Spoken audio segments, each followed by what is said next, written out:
नमस्कार। आज हम महाभारत की एक बहुत ही कह सकते हैं महत्वपूर्ण और विचार करने वाले पहलू पर बात करने वाले हैं। जी। हमारे पास स्रोत के रूप में कुरुक्षेत्र की सेनाओं का आकलन से एक अंश है। हाँ। और ये हमें युद्ध के बिल्कुल मुहाने पर खड़े दुर्योधन की मानसिकता की एक झलक देता है, वो भी सिर्फ एक श्लोक से। बिल्कुल, एक श्लोक, लेकिन मतलब बहुत गहरा। सही कहा। तो आज हमारा मकसद है इसी श्लोक को खोलना, इसकी परतों को समझना कि कुरुक्षेत्र के महासंग्राम से ठीक पहले दुर्योधन अपनी सेना और पांडवों की सेना को किस नजरिए से देख रहे थे। ये सिर्फ गिनती का मामला नहीं था, जैसा आपने कहा। बिल्कुल नहीं, ये तो नेतृत्व, मनोविज्ञान, रणनीति, बहुत कुछ जुड़ा है इससे। तो चलिए इस दिलचस्प विचार में उतरते हैं। चलिए। तो शुरुआत करते हैं उस श्लोक से। ये भगवद गीता के पहले अध्याय का 10वां श्लोक है। दुर्योधन अपने गुरु द्रोणाचार्य के पास जाकर सेनाओं को देखकर ये कहते हैं, अपर्याप्तम तदस्माकं बलम भीष्माभिरक्षितम पर्याप्तम त्विदमितेषां बलम भीमाभिरक्षितम। जी। अब देखिए, पहली बार सुनने में या पढ़ने में इसका जो अर्थ समझ आता है वो काफी सीधा सा लगता है। हाँ, बिल्कुल। दुर्योधन कह रहे हैं, भीष्म पितामह से रक्षित हमारी सेना का बल अपर्याप्त है, मतलब कम है।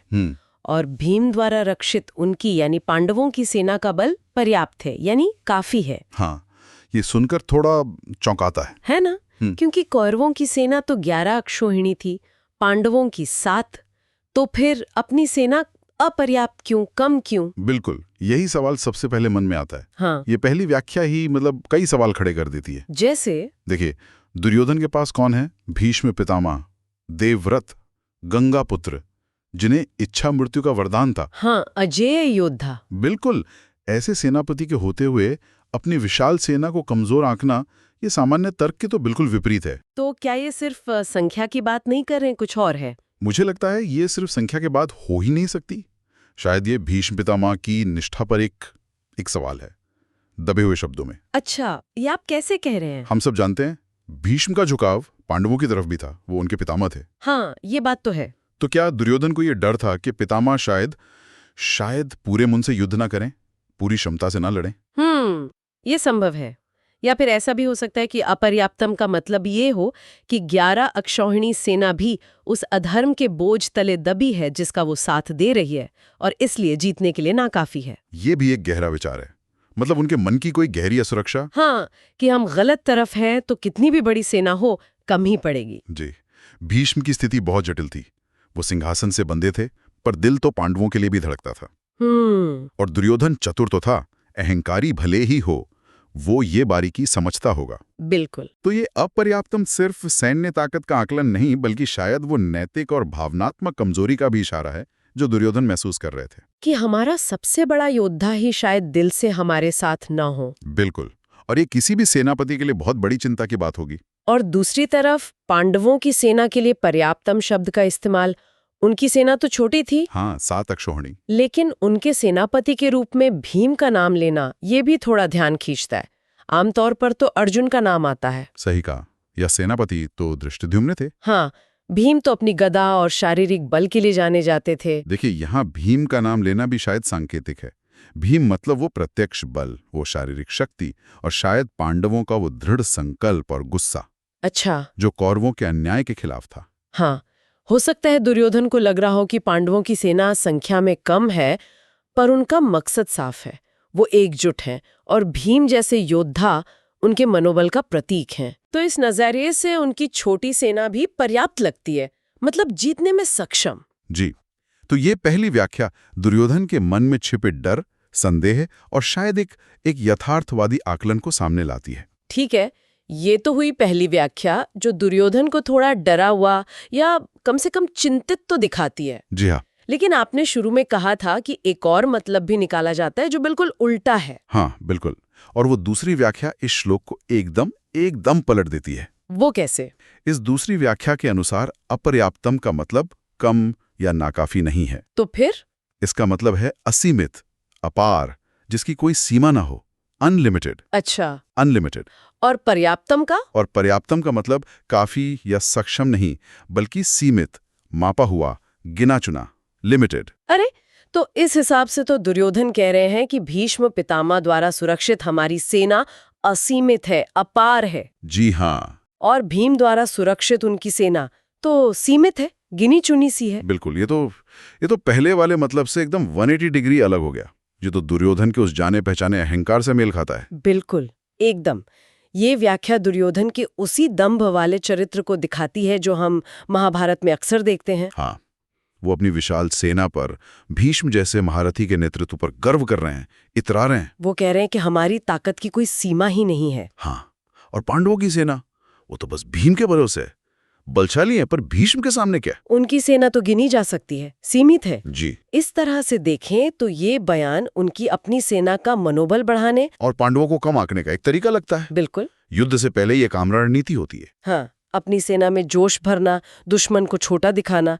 हो सकता है दुर्योधन द्रोणाचार्य को यही विश्वास दिला रहे हो कि चिंता की कोई बात नहीं, हम बहुत शक्तिशाली हैं। जी, पर क्या ये सिर्फ डींगे हाँकना है या इसमें भी कोई गहरी बात हो सकती है? आप क्या सोचते हैं? देखिए, इसे सिर्फ डींगे कहकर शायद पूरी तरह खारिज नहीं करना चाहिए। ये दुर्योधन की रणनीति का हिस्सा भी हो सकता है। कैसे? वो शायद अपने सेनापतियों को, खासकर द्रोणाचार्य जैसे गुरु को, ये यकीन दिलाना चाहते थे कि हमारा नेतृत्व सक्षम है, सेना अपराजय है। और यहां भी भीम का नाम लेना महत्वपूर्ण हो जाता है। इस बार कैसे? शायद वो ये कह रहे थे कि पांडवों का मुख्य बल भीम की शारीरिक शक्ति पर है, जबकि हमारे पास भीम की रणनीतिक कुशलता है, अनुभव है, अजेयता है। अच्छा, मतलब ये बल बनाम बुद्धि या सीमित शक्ति बनाम असीमित अनुभव का मुकाबला दिखाने की कोशिश है। हो सकता है, बिल्कुल हो सकता है। तो एक ही श्लोक और दो इतने अलग अलग मतलब, एक में गहरा शक, दूसरे में हद से ज्यादा आत्मविश्वास। जी। यहाँ ये समझना वाकई बड़ा दिलचस्प हो जाता है कि असल में दुर्योधन के मन में चल क्या रहा था। हाँ। स्रोत में इसे समझाने के लिए एक आजकल के जीवन से जुड़ी मिसाल दी गई है, वो काफी अच्छी है। हाँ, वो मिसाल काफी मदद करती है इसे समझने में। जरा सोचिए, दो बड़ी स्पोर्ट्स टीमें हैं, मान ले क्रिकेट की। ठीक है। एक टीम ए है जिसका कप्तान दुनिया का नंबर 1 खिलाड़ी है, लेजेंड। लेकिन टीम के बाकी खिलाड़ी उतने अनुभवी नहीं है या फॉर्म में नहीं है, टीम उतनी संतुलित नहीं लगती। ठीक। दूसरी टीम बी है, उसका कप्तान भी बहुत अच्छा है, शायद दुनिया के टॉप 5 में हो पर नंबर 1 नहीं। जी। लेकिन उसके पास कई और बेहतरीन खिलाड़ी हैं, टीम बहुत संतुलित है, हर पोजीशन पर मजबूत खिलाड़ी हैं। हाँ, एक बैलेंस्ड टीम। बिल्कुल। अब मैच से पहले किस टीम को ज्यादा मजबूत माना जाएगा? ये मुश्किल सवाल है। जैसा आपने पहले कहा था, टीम ए के पास वो एक मैच विनर है जो अकेले दम पर मैच पलट सकता है। हाँ। लेकिन अगर वो फेल हो गया तो टीम शायद बिखर जाए। सही। टीम बी ज्यादा भरोसेमंद लगती है। वो किसी एक पर निर्भर नहीं है, उसमें गहराई है, स्थिरता है। हाँ, शायद टीम भी थोड़ी ज्यादा स्थिर लगे। बिल्कुल। अब इस मिसाल को दुर्योधन की स्थिति पर लगाकर देखिए। ठीक है। पहली व्याख्या के हिसाब से जहां अपर्याप्तम का मतलब कम है, हाँ। दुर्योधन टीम ए के मैनेजर की तरह सोच रहे हैं। उनके पास भीष्म लेजेंडरी कप्तान तो हैं, पर उन्हें लग रहा है कि पांडवों की सेना ज्यादा संतुलित है। हाँ, भीम के साथ अर्जुन, नकुल, सहदेव, धृष्टद्युम्न, कई योद्धा। जी। तो उन्हें डर है कि अकेले भीष्म पर निर्भर रहना काफी नहीं होगा, खासकर जब उनकी निष्ठा पर भी शक हो। तो ये उनकी चिंता को दिखाता है। बिल्कुल। और अगर दूसरी व्याख्या लें, जहां अपर्याप्तम का मतलब असीमित है, तो दुर्योधन उसी टीम ए के मैनेजर की तरह सोच रहे हैं जो अपने लेजेंडरी कप्तान पर अंधा विश्वास करता है। अच्छा। वो कह रहे हैं, हमारा कप्तान इतना महान है कि सामने वाली पूरी टीम मिलकर भी उसका मुकाबला नहीं कर सकती। हमारी शक्ति असीमित है, उनकी सीमित। ये उनके अति आत्मविश्वास या दंभ को दिखाता है। बिल्कुल सही। ये मिसाल हमें दिखाती है कि कैसे नेतृत्व और टीम की ताकत का आकलन व्यक्तिपरक हो सकता है, सब्जेक्टिव हो सकता है। आप एक असाधारण व्यक्ति पर दांव लगाएंगे या एक मजबूत, संतुलित टीम पर? हाँ, दोनों के अपने फायदे नुकसान हैं। दुर्योधन का श्लोक इसी दुविधा को, इसी द्वंद्व को दिखाता है। तो ये सिर्फ सेनाओं की गिनती का मामला नहीं था? बिल्कुल नहीं। ये नेतृत्व की प्रकृति, टीम की बनावट, निष्ठा, मनोबल और शायद किस्मत या नियति के बारे में भी था। बिल्कुल। यहाँ ये सवाल उठता है कि युद्ध के उस निर्णायक मोड़ पर दुर्योधन की असल मानसिक स्थिति क्या थी? हाँ, ये बड़ा सवाल है। क्या वो सच में डरे हुए थे या आत्मविश्वास से भरे थे, या फिर ये दोनों भावनाएं एक साथ उनके मन में उथल-पुथल मचा रही थी? यही तो इस श्लोक की खूबी है। हाँ ये हमें कोई सीधा जवाब नहीं देता, हाँ बल्कि हमें दुर्योधन के चरित्र की जटिलता और युद्ध की अनिश्चितता के बारे में सोचने पर मजबूर करता है। ऐसा भी तो हो सकता है कि दुर्योधन के मन में दोनों भाव हों। बिल्कुल हो सकता है, बाहर से आत्मविश्वास दिखाना पर अंदर से डर लगना। या शायद वो जानबूझकर ऐसी दोहरे मतलब वाली बात कह रहे थे। ये भी एक संभावना है, हाँ ताकि अलग-अलग लोग उसका अलग-अलग मतलब निकालें। जैसे द्रोणाचार्य को शायद ये इशारा देना कि देखो, भीष्म पर पूरी तरह निर्भर मत रहो, हमें भी तैयार रहना है। हाँ, ये भी हो सकता है। दुर्योधन कुशल राजनीतिज्ञ भी तो था, भले ही उसकी नीतियां अधर्म पर आधारित थीं, हाँ, पर वो चतुर था। हाँ, तो ये एक रणनीतिक बयान भी हो सकता है, अपने सेनापतियों को उकसाने के लिए या उन्हें किसी खास दिशा में सोचने पर मजबूर करने के लिए। जी और अगर हम इसे थोड़ा और बड़े परिप्रेक्ष्य में देखें, हाँ, तो ये श्लोक किसी भी बड़े संघर्ष या युद्ध की शुरुआत में नेतृत्व के आकलन की अहमियत को दिखाता है। कैसे? हम अक्सर बाहरी दिखावे पर चले जाते हैं, संख्या बल देख लेते हैं या किसी एक व्यक्ति की शोहरत देख लेते हैं। हाँ, ये तो होता है। लेकिन दुर्योधन का ये बयान, चाहे उसका मतलब कुछ भी हो, हाँ, हमें याद दिलाता है कि सतह के नीचे बहुत कुछ चल रहा होता है। जैसे निष्ठा की जटिलताएं। हाँ, टीम का अंदरूनी संतुलन, मनोवैज्ञानिक दबाव, नैतिक सवाल, इन सब का असर आखिर में नतीजे पर पड़ता है। तो हमने देखा कि कैसे एक छोटा सा संस्कृत श्लोक, जिसे भगवत गीता की शुरुआत में दुर्योधन ने कहा, जी दो बिल्कुल विपरीत मतलब दे सकता है। हाँ, एक तरफ उनकी अपनी सेना की कमी और पांडवों की ताकत का एहसास, जो उनके शक और डर को दिखाता है, और दूसरी तरफ अपनी सेना की असीमित क्षमता और पांडवों की सीमित शक्ति का दंभ भरा डावा, जो उनके आत्मविश्वास या अहंकार को दिखाता है। और महत्वपूर्ण बात यह है कि ये दोनों व्याख्याएं हमें सिर्फ शब्दों के मतलब से आगे ले जाती हैं। हाँ, वे हमें उस समय के माहौल को, पात्रों के मनोविज्ञान को और युद्ध जैसी बड़ी घटनाओं में इंसानी भावनाओं की भूमिका को समझने में मदद करती हैं। ये श्लोक सिर्फ सेना की गिनती नहीं है। नहीं, बिल्कुल नहीं। ये नेतृत्व, रणनीति, डर, विश्वास और शायद किस्मत के बारे में भी एक गहरी टिप्पणी है। और ये दिखाता है कि भाषा कितनी शक्तिशाली हो सकती है। जी हाँ, और कैसे एक ही बात को अलग-अलग नजरिए से समझा जा सकता है। और ये बात सिर्फ महाभारत या पुराने युद्धों तक ही सीमित नहीं है।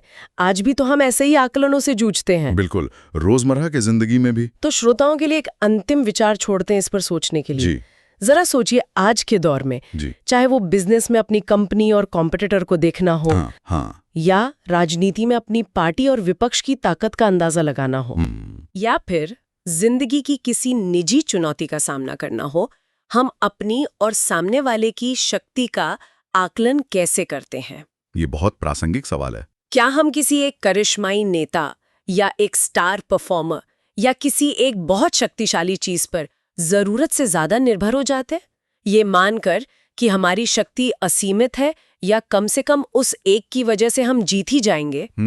या फिर हम अपनी कमियों और सामने वाले की संतुलित ताकत को देखकर अपर्याप्त महसूस करते हैं, डर जाते हैं, भले ही बाहर से हमारे पास सब कुछ ज्यादा क्यों ना हो? ये दुविधा तो हमेशा रहती है। हाँ, ये द्वंद्व, एक शक्तिशाली व्यक्ति बनाम एक संतुलित टीम, आत्मविश्वास बनाम संदेह, आज भी हमारे फैसलों को, हमारी रणनीतियों को और आखिर में हमारी सफलता या असफलता को कैसे प्रभावित करता है। हजारों साल पहले कुरुक्षेत्र के मैदान में उठा ये सवाल आज भी कितना मौजू है, कितना प्रासंगिक है।